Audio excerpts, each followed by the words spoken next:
If you guys have never watched one of the videos before, I'm assuring you, you'll probably want to watch this one if you enjoy anything about automotive or car business. Now I'm gonna drop in some pictures as long as I can find them in my phone.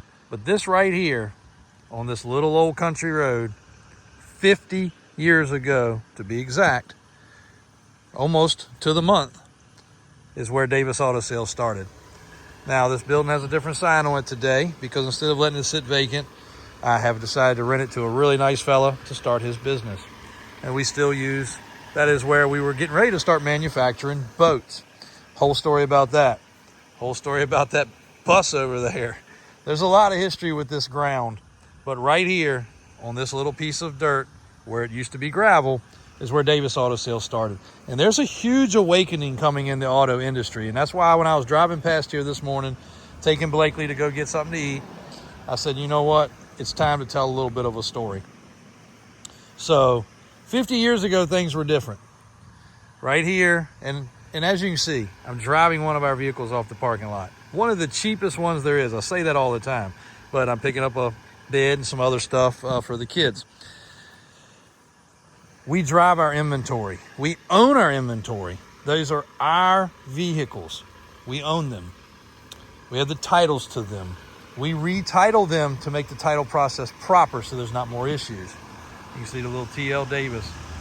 My grandfather, which lived here, raised his whole family here. My uncles, myself, my brother, my cousin worked on this ground. Lots of friends and family over the years. Well, let me get to it. So why does it matter that we drive our vehicles? Well, guess what? A lot of dealers just buy a vehicle at the auction, ship it home, throw it on the car lot. They don't have a clue whether everything works right.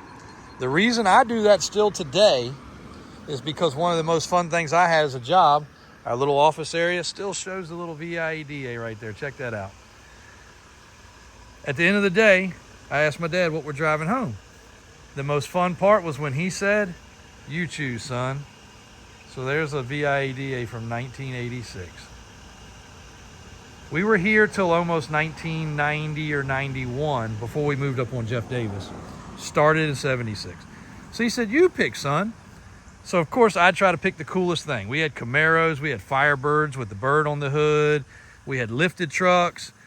For those that don't realize the Squarebody connotation, I told somebody this on the phone. We probably had almost as many Squarebodies back then across this front line, across this back line, and across that back field, which I'm clearing out again now, than we have today. But back then, they were darn near new, which was awesome. So I picked the vehicle. We drove something different almost every day, and it was a lot of fun. These pecan trees my grandfather planted, I waxed cars underneath of them.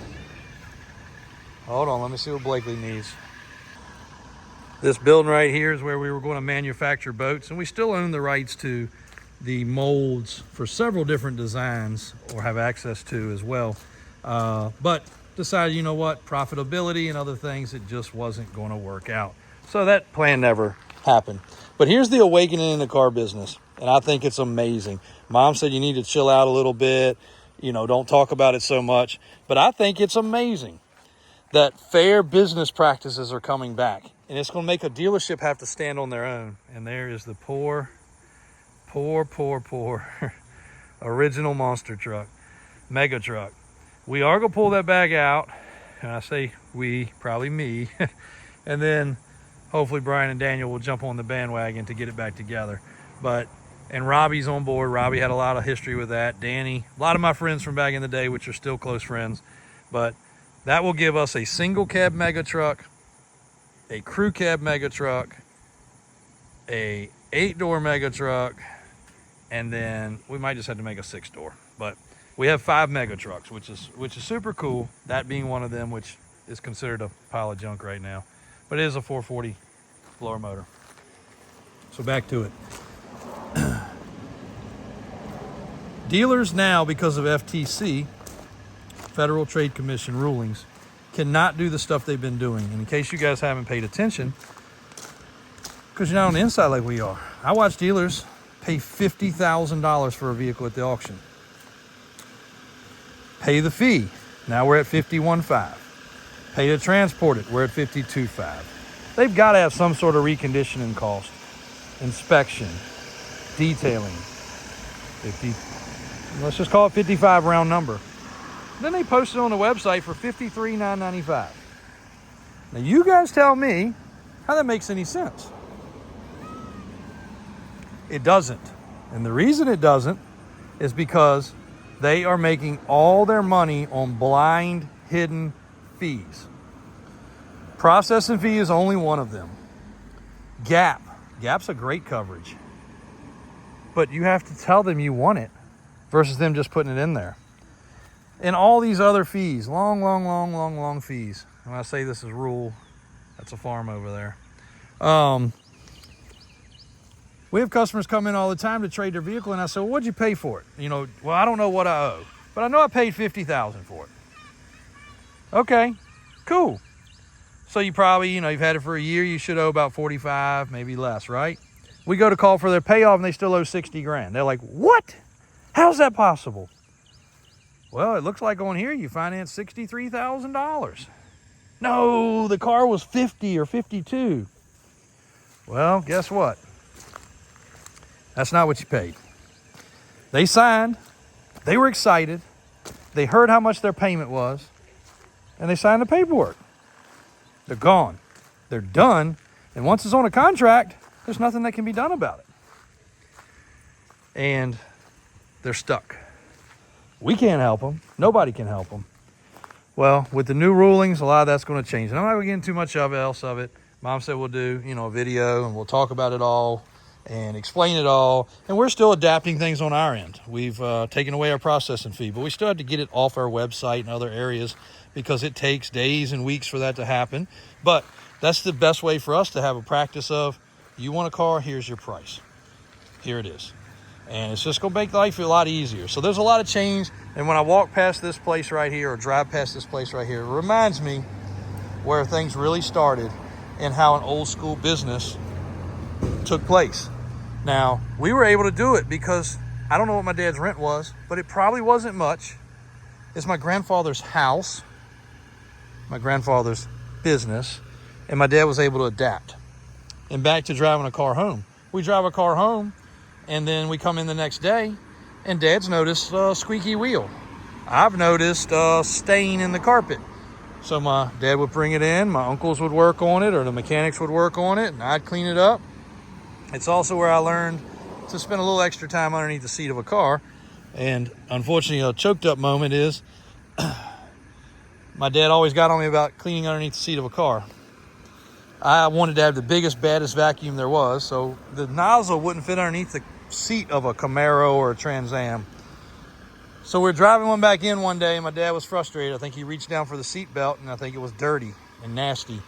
And he said, you got to start cleaning under these seats better. And I said, I can't get under there. So he said, I'm going to get you a tool to get under there. He said, well, this one really needs to be done better. And I said, okay.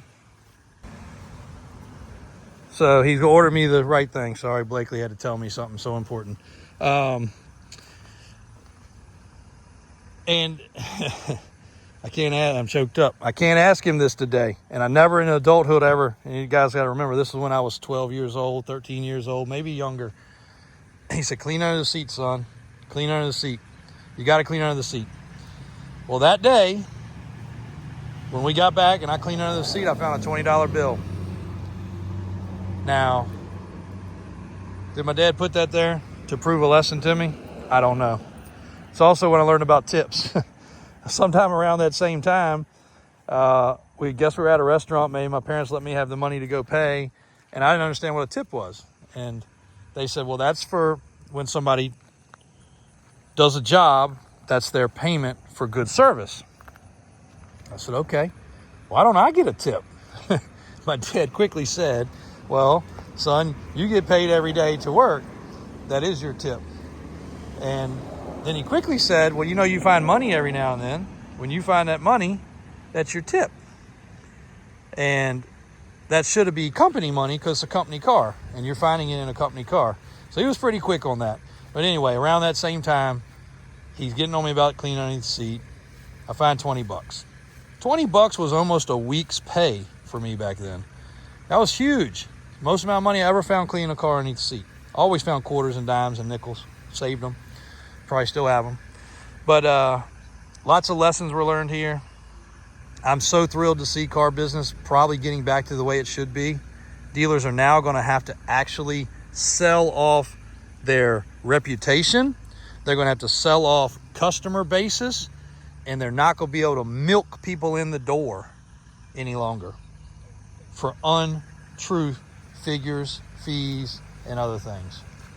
So I think it's a great world we're living in. I'm glad it's finally taking place. It's going to take a lot of dealers down. Oh, there's Blakely. She wants to get out. All right. Okay. Blakely's hungry, so we're going to get lunch. She doesn't understand the importance of this video. But guys, I hope you do. See you guys later. Another news today. Alan's getting this cleaned up. Getting the tape off of it from buffing it out. Looking pretty slick. This will be a good looking, very good looking step side. Photograph it up on Monday. And it'll be ready to roll. A little dark in here, but it's gonna look real good.